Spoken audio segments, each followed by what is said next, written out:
Well, I think it is privatisation by stealth. And what we're particularly worried about is the top floor, which houses the theatre, the seagull room, the bar and the balcony, because it is proposed to put in a kitchen up there.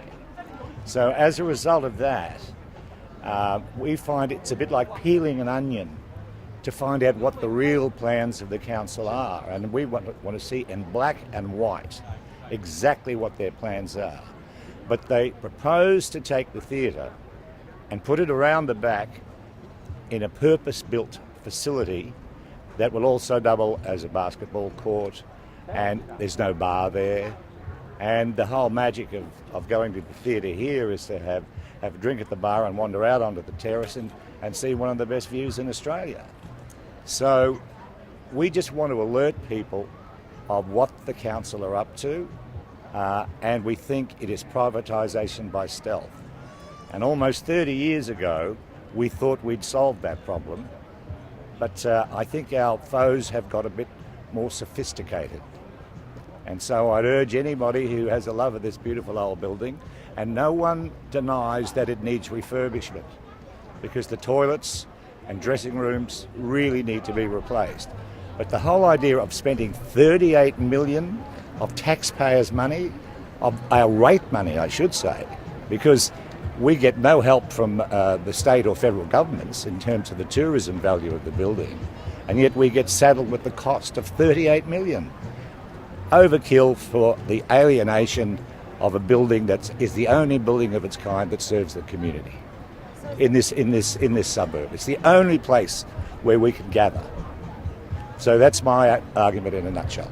So the community's basically been kicked out here. Well, we want to know. It's so ambivalent. As I said, it's like peeling an onion to find out what their true plans are. So as soon as possible, you want clarification on the Exact the community. clarification of what the uses of that are going to be and who's going to have access to it. Lee has more to say on that. What's the best possible scenario in your mind? Fix the lovely old girl up, put in new toilets, give us the community more access, maybe let the building downstairs tell a bit of the Bondi story, which is a wonderful story in itself. And that's what our plans were for it, but all of a sudden it went to $38 million. Ridiculous. How much would it cost, you would think, how much should it cost to make it better? Well, I mean, that's for someone with more acumen than me. But I mean, basically what we thought was going to be a little bit of a refurbishment downstairs and redo the toilets, but they're actually going to knock down the sound studio here. That's sort of serves all the music community here, and put in an all-purpose theatre with no bar, toilets for the cast and public are all the same toilets. I can't wait to see people in costume sort of going to the toilet there, because they'll be rubbing shoulders with the public. A little bit of the magic of the theatre could disappear from that. And excuse the castle references, but is this Bondi's castle? I think Jack Thompson put it better when he said that the Bondi Pavilion is the Uluru of urban Australia. We want to share it with everybody, but at the same time we don't want to be alienated from it, and that's what we really fear. So some kind of guarantee of the community space being retained, would that go a ways to alleviating your concerns? Yeah, black and white. Give us a contract on that one, that we won't be squeezed out, because I think it is privatisation by stealth. What can people do, locals do, to pledge their support? Get onto their councillors and complain.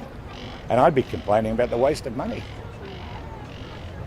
And there's a campaign on YouTube as well. Can people contribute to that? Yeah, I'm sure. There's a gentleman here who's filming me at the moment that has been highly responsible for that. Manage the damage. Manage the damage. You gotta do it. Baby, feel the world coming down on you. In your head telling you just what to do. Saying, baby, gotta take the salvation road.